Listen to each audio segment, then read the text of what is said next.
こんにちは。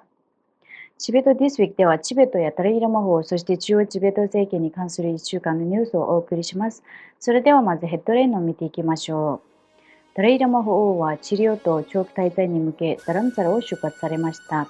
ダライラマ法王は中央チベット政権新指導部の謁見をお受けになりました。ダライラマ法王と中央チベット政権はカナダガ州の新首相を祝福しました。第18期チベット亡命議会が第1回会期を開始し、第17期内閣が発足しました。フランス上院議員がマクロン大統領に中国の民族団結進歩促進法への介入を要請しました。保健省が HPV ワクチン接種キャンペーンを継続しています。今週も慈悲の年を祝う各地のイベントを報告します。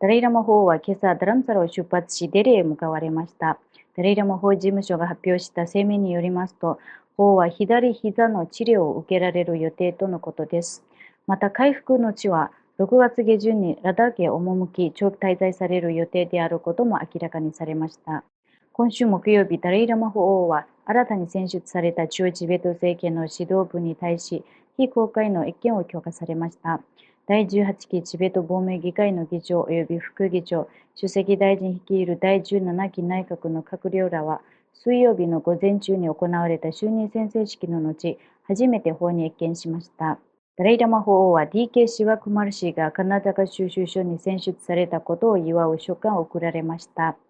法はカナダガ州とその住民の長年にわたる友好と寛大な支援に対し深い感謝の意を示されました。また古代インドの知恵であるナランダの伝統に根ざした主要な教育機関がカナダガ州に拠点を構えていることは大きな誇りであると述べられました。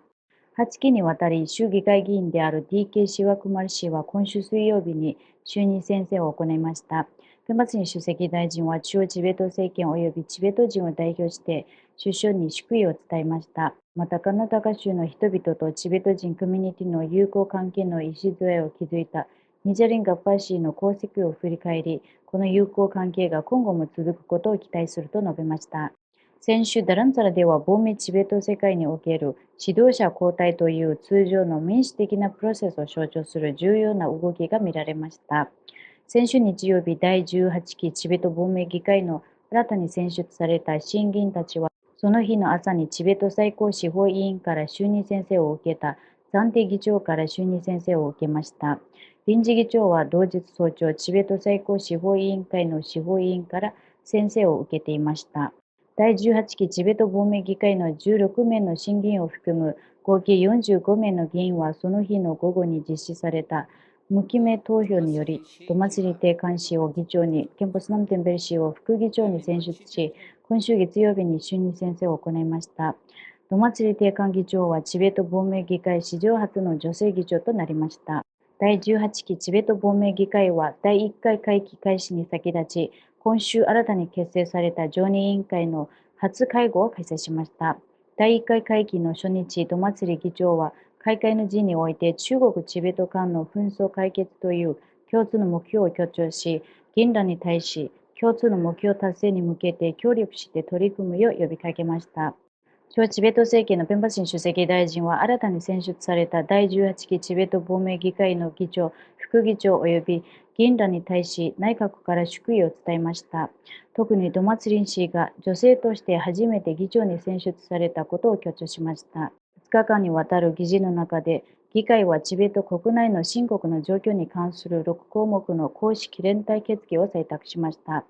大きな期待が寄せられていた第18期チベット亡命議会の第1回会期初日には、議員らによる第17期中央チベット政権の閣僚6名の選出が行われました。議会はチベット総選挙の予備選挙で過半数を獲得し、主席大臣として2期目を務めるペンバツリン氏が率いる第17期内閣の新メンバーとして、セギャル・チョギャ・ドラニャ氏、バンディン・トゥンルプ氏、ツリン・トゥンルプ氏、ウィゲン・テンジン氏、グンガテシ氏、ペマツォ氏の6名を選出しました。新たに選出された閣僚らは、今週水曜日に就任宣誓を行い、その後、ティチン・チュリン・トゥグラカン、ネチュン・ソイン、ガドゥン・ソインを訪れ、祈りを捧げ、加護を求めました。彼らは大臣として初めて議会の議事に出席し、その日の午後、初の閣議を開催しました。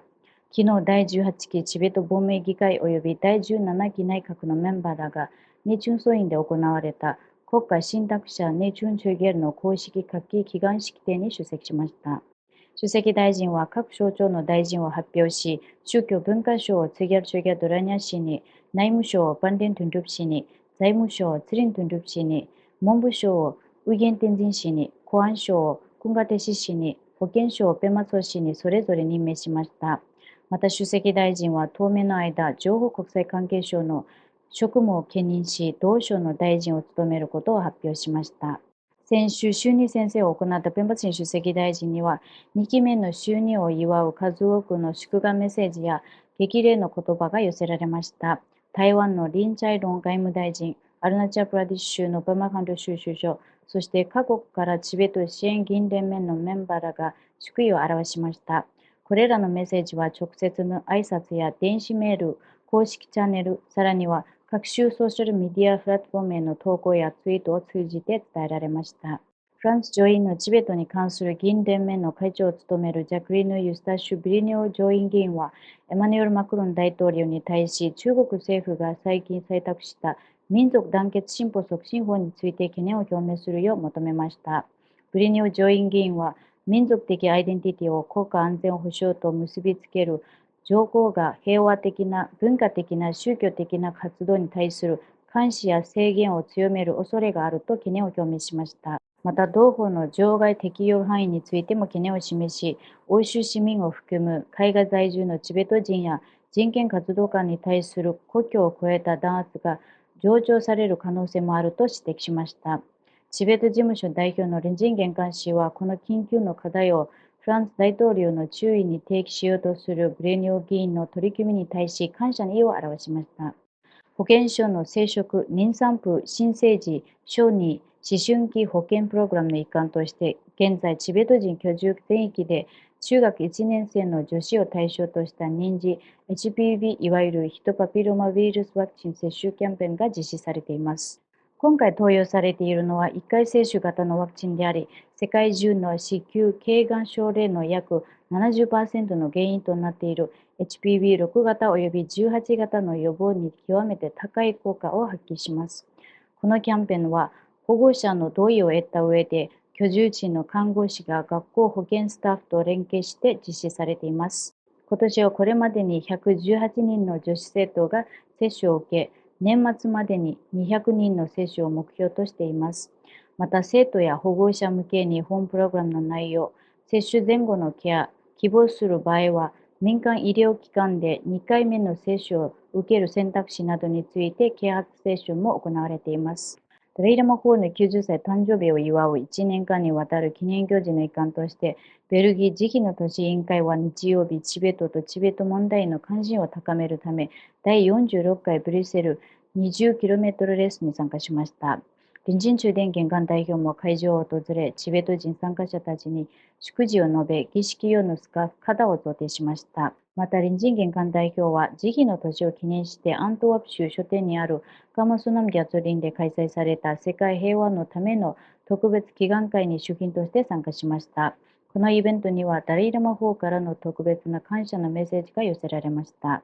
チベットハウスジャパンは5月30日と31日の2日間、四国の愛媛県にある八十寺にて写真展とトークイベントを開催しました。ダライ・ラマ法日本代表部事務所のアリアツワンギャブ博士は、法の平和と慈悲のメッセージを都内のより多くの人々に届けることができたことに感謝し、八十寺慈悲の都市委員会及び愛媛県仏教会に感謝の意を表しました。これで今週のニュースは以上です。チベットテレビをご覧いただきありがとうございます。